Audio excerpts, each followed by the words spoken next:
कांग्रेस और national conference का यह गठबंधन राष्ट्रीय सुरक्षा को लेकर के अनेक बड़े सवाल खड़ा करता है। भारतीय संविधान के प्रति सच्ची श्रद्धा और निष्ठा रखने वाले हर व्यक्ति को चिंतित भी करती है कि क्या कांग्रेस नेशनल कॉन्फ्रेंस के जम्मू कश्मीर में फिर से अलग झंडे की घोषणा का समर्थन करती है, आतंकवाद, दहशतगर्दी और बंद के दौर को फिर से लाने का समर्थन करती है। भारत के मुकुट जम्मू कश्मीर से अनुच्छेद 370 और 35(1) का कलंक मिटाने के साथ ही भारतीय जनता पार्टी ने जम्मू कश्मीर में विधानसभा चुनाव के प्रति अपनी प्रतिबद्धता प्रकट की थी और अब जम्मू कश्मीर में विधानसभा चुनाव की तिथियां घोषित हो चुकी हैं। यह चुनाव न केवल जम्मू कश्मीर के लोगों बल्कि लोकतंत्र में आस्था रखने वाले हर भारतीय के लिए अत्यंत महत्वपूर्ण है। दुनिया भर की निगाह आज इस ओर लगी हुई है।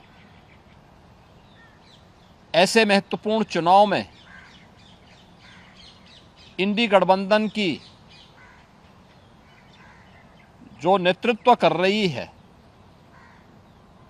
कांग्रेस ने Abdullah and sons family private limited की नेशनल कॉन्फ्रेंस के साथ गठबंधन करके फिर से अपने राष्ट्र विरोधी मंसूबों को देश के सामने रख दिया है। हाल ही में नेशनल कॉन्फ्रेंस ने अपना मैनिफेस्टो जारी किया है।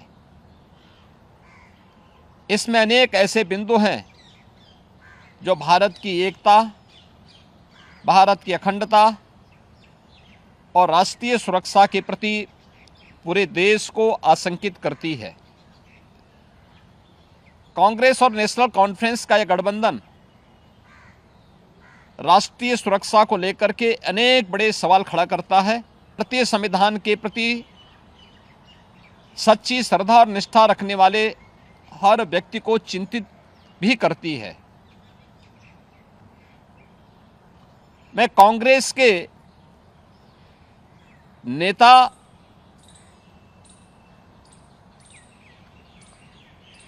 श्री राहुल गांधी से पूछना चाहता हूं कि क्या कांग्रेस नेशनल कॉन्फ्रेंस के जम्मू कश्मीर में फिर से अलग झंडे की घोषणा का समर्थन करती है? क्या राहुल गांधी और कांग्रेस पार्टी धारा 370 और आर्टिकल 35(a) को वापस लाकर जम्मू कश्मीर को फिर से अशांति और आतंकवाद के युग में धकेलने के जम्मू कश्मीर नेशनल कॉन्फ्रेंस के घोषणा का समर्थन करती है? क्या कांग्रेस जम्मू कश्मीर के युवाओं के बदले पाकिस्तान के साथ वार्ता करके फिर से अलगाववादी ताकतों का समर्थन करती है? क्या कांग्रेस पार्टी और राहुल गांधी पाकिस्तान के साथ एलओसी ट्रेड शुरू करने के नेशनल कॉन्फ्रेंस के निर्णय से फिर से बॉर्डर पार से आतंकवाद और उसके इकोसिस्टम को पोषण करने का समर्थन करती है?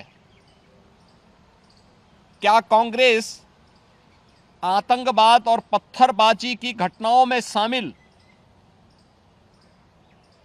उन उपद्रवियों के परिजनों को फिर से सरकारी नौकरी में बहाल करके आतंकवाद, दहशतगर्दी और बंद के दौर को फिर से लाने का समर्थन करती है। इस गठबंधन से कांग्रेस का आरक्षण विरोधी चेहरा भी देश के सामने आया है।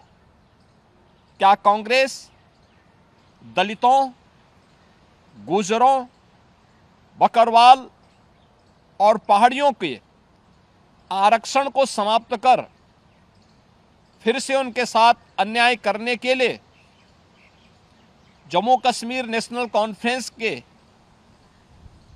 वायदे का समर्थन करती है? क्या कांग्रेस चाहती है कि शंकराचार्य पर्वत, तख्त सुलेमान और हरि पर्वत कोहे मारन के नाम से जाने जाएं? क्या कांग्रेस जम्मू कश्मीर की अर्थव्यवस्था को एक बार फिर से भ्रष्टाचार की आग में झोंककर पाकिस्तान समर्थित गिने चुने परिवारों के हाथों में सौंपने का समर्थन करती है? क्या कांग्रेस पार्टी जम्मू कश्मीर नेशनल कॉन्फ्रेंस के जम्मू और घाटी के बीच भेदभाव की राजनीति का समर्थन करती है?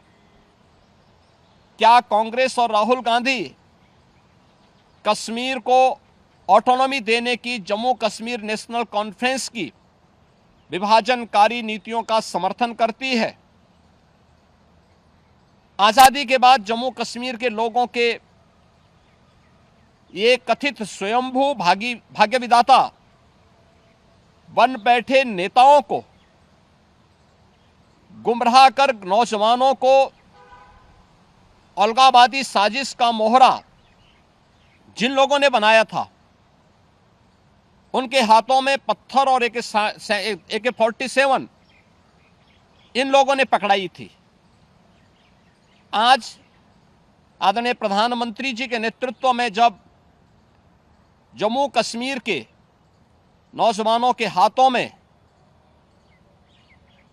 फिर से टैबलेट और उन्हें स्किल डेवलपमेंट के साथ जोड़ करके उन्हें रोजगार उपलब्ध कराया जा रहा है, नौजवानों को गुमराह करने वालों के लिए अब जम्मू कश्मीर में कोई जगह नहीं है, ये सब जानते हुए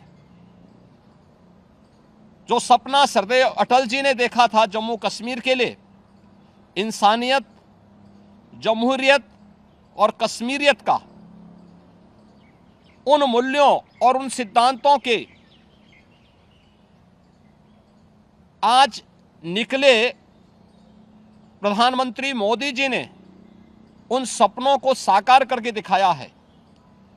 जम्मू कश्मीर को जागीर समझने वाले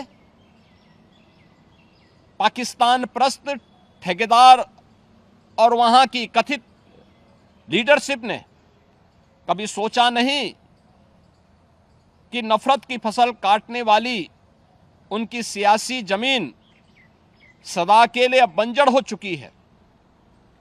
कोई ऐसी सरकार भी आएगी जो अनुच्छेद 370 को समाप्त करेगी, यह इन लोगों को आज हजम नहीं हो रहा है।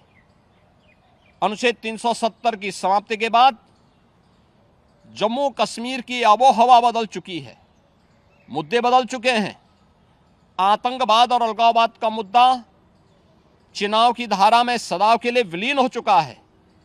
अब वहां विकास, रोजगार और पहचान की बात हो रही है, तो स्वाभाविक रूप से वोट के इन सौदागरों को कैसे अच्छा लग सकता है।